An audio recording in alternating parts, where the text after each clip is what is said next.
Nabi SAW bersabda, innama ana mru'un magbud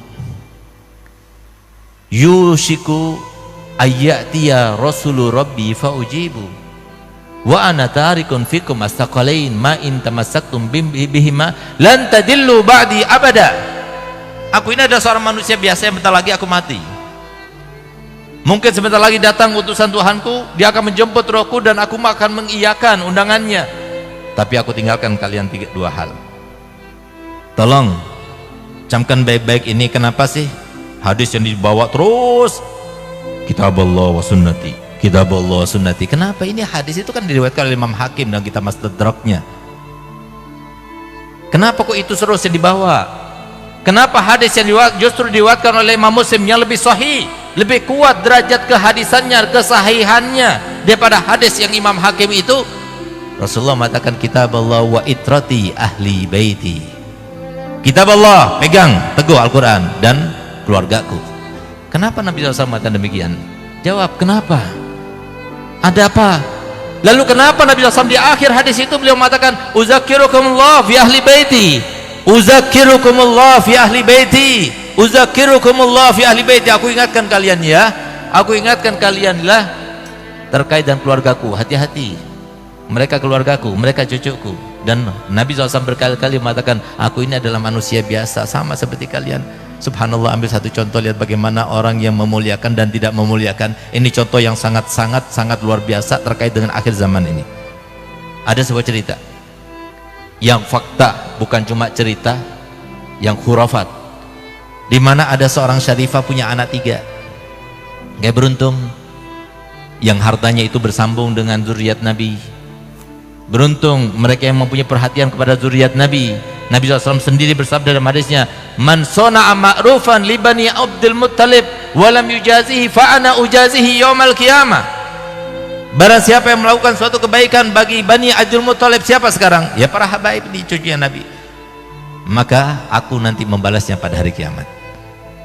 Subhanallah, ini ada cerita. Tapi jangan ditiru. Ada habib, memang nggak punya dia, tapi dia malu mau minta-minta.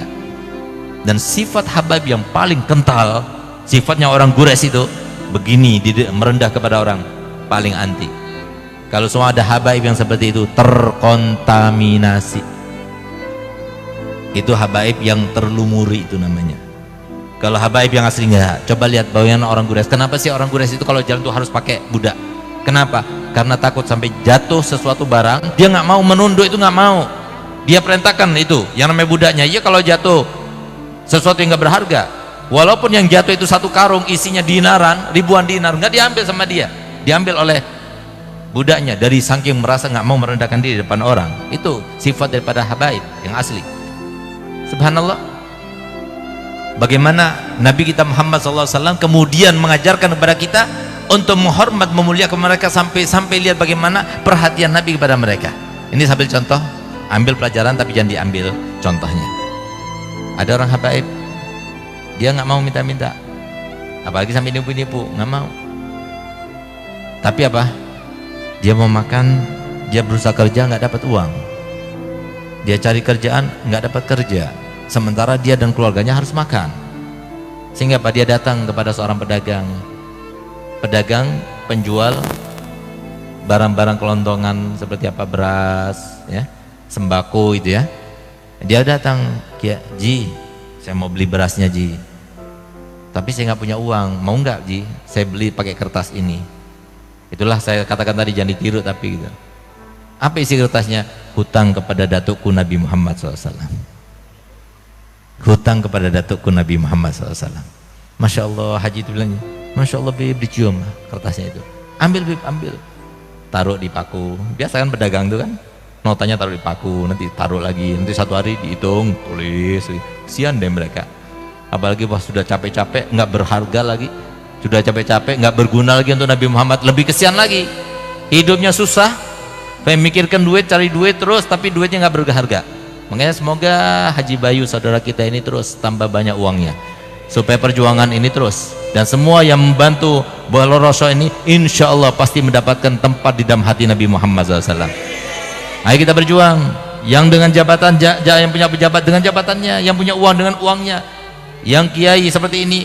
Beliau datang itu luar biasa, datangnya saja itu sudah menjadikan sebuah kekuatan untuk apa? Menguatkan keimanan dan ketakwaan bagi mereka yang hadir.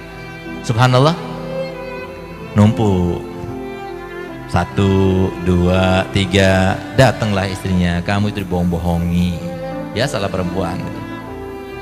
Dia itu begini, enggak, sampai timbul juga keraguan. Namanya juga seseorang, makanya kalau setan ya, setan yang nggak kelihatan itu kan luar biasa ampuhnya ya, di dalam membisiki seseorang, apalagi setan yang luar biasa yang kelihatan itu. Nah, setan sekarang yang banyak kelihatan itu menjelma ya, perempuan, apalagi istri gitu. Bahkan menjelma kiai juga banyak, habaib juga banyak gitu. Hati-hati. Makanya kan mereka itu bukan toladan, bukan toladan kita Nabi Muhammad. Selain Nabi Muhammad, maka ada syaratnya. Kalau mereka sesuai dengan ajaran Nabi Muhammad, toladan kita juga. Tapi kalau nggak sesuai dengan ajaran Nabi Muhammad, bukan toladan. Kenapa? Toladan kita adalah Nabi Muhammad sesuai dengan perintah Allah. Laqad kana lakum fi Rasulillahi uswatun hasanah. Siapapun orang alimnya, kalau dia itu tidak berjalan sesuai seiring dengan ajaran Nabi Muhammad, bukan toladan kita, tapi Nabi Muhammad adalah toladan kita. Subhanallah, timbul keraguan dalam hatinya. Iya juga ya, jangan-jangan saya ini bohong ini. Subhanallah, malam harinya bermimpi Nabi Muhammad SAW. Pedagang itu bermimpi Nabi Muhammad. Coba lihat, diperhatikan Nabi Muhammad. Di dunia sudah dibalas oleh Allah, oleh Nabi Muhammad SAW. Apa kata Nabi Muhammad? Ji, kamu itu mau aku bayar di dunia apa di akhirat nanti? Sampai kamu itu meragukan saya tidak akan membayar hutangmu. Bangun tidur dalam keadaan menangis. Masya Allah, udah itu dia ambil sertifikat tokonya itu, dikasihkan sama Habib itu, isi tokonya, sak tokonya dikasihkan. Kali ada yang mau melakukan gitu, kirim ke Bangil sana, kirim ke saya gitu. Masya Allah, coba lihat, diperhatikan. Ada lagi satu cerita, ini terkait dengan akhir zaman. Hati-hati, jangan sampai kita tertipu. Makanya kenapa Allah Ta'ala mengatakan wala taghurrannakumud dunya wala yaghurrannakum billahil ghurur. Jangan tertipu dengan imamah ini, jangan tertipu dengan rida ini, jangan tertipu dengan gelar kita sebagai Habib, sebagai kiai, sebagai panutan. Jangan tertipu. Bisa jadi itu adalah sebuah triknya setan untuk menjerumuskan kita. Coba lihat bagaimana ada seorang syarifah punya anak 3, suaminya meninggal, dia nggak bisa bekerja, nggak ada warisan, sehingga kemudian karena terpaksa nggak ada yang bantu. Nah ini harusnya kita cari. Ada mereka zuriat Nabi yang dia itu mau minta malu, mau kerja, dia nggak dapat kerjaan. Nah, yang semacam itu kok dibantu, itu langsung nyambung kepada Nabi Muhammad SAW. Subhanallah, terpaksa nggak ada yang dimakan. Seorang ibu ibanya kepada anaknya, dia keluar. Yang paling mengetahui dengan ilmu terkait dengan kemuliaan dan kebaikan kan para ulama. Datanglah dia kepada seorang mufti di tempat itu, di negara itu. Tepatnya di Irak ini terjadinya. Datang mufti, saya ini syarifah zuriat Nabi, suami saya baru meninggal, saya punya anak 3 perempuan semuanya, nggak bisa kerja kami, dan nggak ada yang bisa dimakan sekarang ini. Kami ingin meminta bantuanmu, ulurkan bantuanmu untuk kami. Apa jawaban kiai? Mana buktinya kalau kamu itu syarifah? Kalau kamu menang syarifah, buktinya apa? Dia nggak bawa bukti. Nasab mungkin waktu itu Toriko apa namanya itu, Robito itu belum ada kali gitu, sehingga belum ada nasab itu yang tercatat seperti paspor sekarang ini. Sehingga apa? Ya sudah, karena dia minta bukti, dia nggak punya bukti, dia keluar. Karena dia itu terhimpit dengan rasa lapar yang luar biasa, perutnya, dia datang kepada orang Yahudi, pedagang Yahudi, tapi dia bilang, "Gal, aku ini syarifah zuriat Nabi." Polos, lugu, tapi nggak ada maksud. Yang polos sama lugu itu karena ada maksudnya. Ini nggak ada maksudnya. Akhirnya apa? Dihormati sama Yahudi itu. Dikasih makan, dikasih ini. Kamu di sini sudah, tinggalnya di sini dulu. Sampai kamu itu merasa enak, baru nanti kami akan carikan tempat tinggal yang layak untukmu. Tinggal di situ. Malam harinya, si kiai itu bermimpi. Itu yang namanya umatnya Nabi Muhammad itu daripada mahsyar, cari syafaat, cari ini. Terus di situ ada surga, ada pintu-pintu surga, bahkan ada sebuah hotel atau sebuah rumah surga yang sangat mewah. yang sangat indah. Maka kemudian dia berharap itu adalah milik dia. Maka kemudian dia tanya kepada Rasulullah, itu milik siapa? Itu milik umatku. Aku juga termasuk umatmu ya Rasulullah. Kamu umatku? Iya, mana buktinya? Kata Rasulullah. Takutnya kita seperti itu, Pak. Mana buktinya, kata Muhammad? Mana buktinya kalau kamu umat? Ya Rasulullah, masa engkau tidak tahu aku ini adalah umatmu?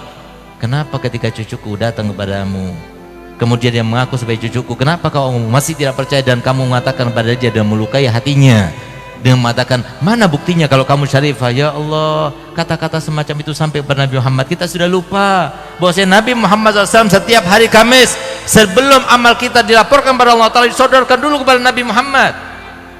Entah apa yang akan dilaporkan besok ini, hari Kamis besok, apa yang akan dilaporkan seminggu ini kepada Nabi Muhammad. Kata Nabi Muhammad, kalau aku melihat amal umatku baik, aku bersyukur, aku tersenyum karenanya. Dan semoga kita selalu menjadikan Nabi Muhammad selalu tersenyum pada kita.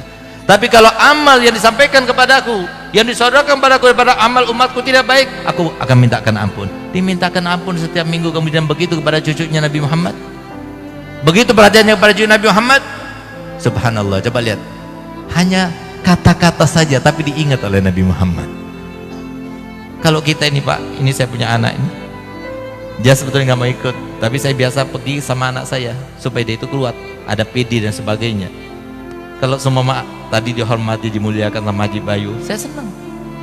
Tapi kalau semua saya datang sudah diundang Haji Bayu, begitu anak saya datang disengkat kakinya jatuh tersungkur. Kira-kira saya mau nggak diundang lagi sama Haji Bayu? Nggak bakalan mau saya. Itu kenapa? Nggak bakal saya mau balas karena saya punya ilmu. Tapi kan saya kecewa, Masya Allah Haji Bayu, setiap saya mulai khutbah pasti saya doakan panjang lagi doanya, anak saya dijatuhkan begitu. Kan kecewa saya, itu saya. Bagaimana dengan Nabi Muhammad? Subhanallah, coba lihat. Kemudian apa? Dia bangun dari tidurnya dalam keadaan menyesal.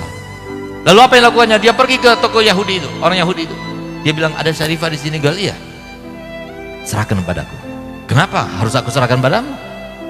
Dia itu, aku bantu dia. Gal, pokoknya serahkan padaku. Gal, tidak, saya tidak akan serahkan dia. Saya muliakan dia, walaupun dia tidak seagama denganku, saya muliakan dia.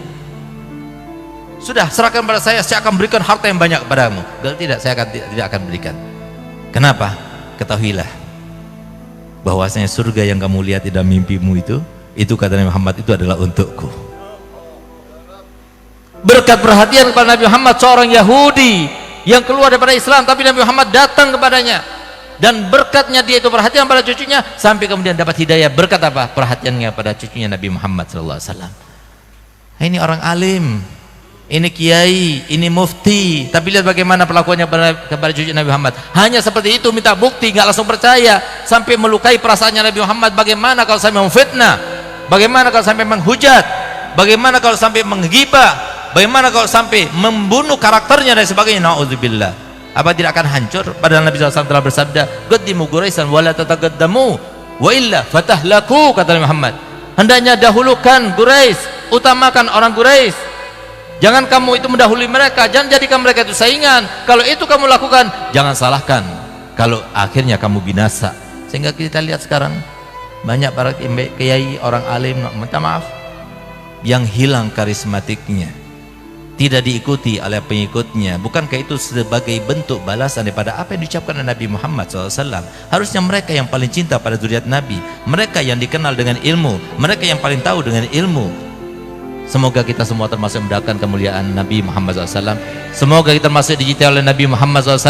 Semoga kita termasuk yang benar-benar menjalankan perintah Nabi, bahwa saya mendidik anak-anak kita dengan 3 hal: mencintai Nabi Muhammad, mencintai keluarga Nabi Muhammad, dan juga mencintai Al-Quran. Ya Allah, jadikanlah kami termasuk yang perhatian kepada 3 hal itu, sehingga anak-anak kami termasuk yang selamat daripada fitnah akhir zaman. Ya Allah, selamatkanlah kami semua ya Allah. Jangan biarkan kami keluar di tempat ini kecuali masing-masing di antara kami telah bermimpi Nabi Muhammad SAW dalam tidurnya sebelum meninggalnya, sehingga nanti di akhirat dia akan berjumpa dengan Nabi Muhammad SAW. Sebagaimana beliau bersabda, "Man ra'ani fil manam fasayarani fil yaqza." Siapapun yang melihatku dalam tidurnya, maka pasti dia akan melihatku dalam keadaan nyata. Ya Allah, berikan kenikmatan itu kepada kami semua ya Allah. Jangan biarkan keluar dari kami kecuali mereka semua yang termasuk dicintai oleh Nabi Muhammad SAW. Ya Allah, jadikanlah, selamatkanlah kami, selamatkanlah keluarga kami, selamatkanlah keturunan kami, selamatkanlah seluruh kaum muslimin siapapun mereka ya Allah, daripada fitnah fitnah akhir zaman, fitnah politik, fitnah jabatan, fitnah dunia, fitnah perempuan, fitnah keluarga, fitnah segala macam fitnah. Ya Allah, selamatkan mereka ya Allah, karena kami ingin berkumpul dengan mereka semuanya ya Allah, berkumpul bersatu padu dalam keadaan ya Allah kita semuanya dibanggakan oleh Nabi Muhammad, mendapatkan syafaat Nabi Muhammad, dipimpin oleh Nabi Muhammad, di bawah bendera Nabi Muhammad, diiringi oleh syafaat Nabi Muhammad, melintas di atas sirat bersama Nabi Muhammad, dan masuk ke dalam surga bersama Nabi Muhammad. Rabbana atina fid dunya hasanah wa fil akhirati hasanah wa qina adzabannar. Wa sallallahu ala sayyidina Muhammadin wa ala alihi wasallam walhamdulillahil alamin. Kurang lebihnya saya mohon maaf. Wabillahi taufiq wa hidayah. Wassalamualaikum warahmatullahi wabarakatuh.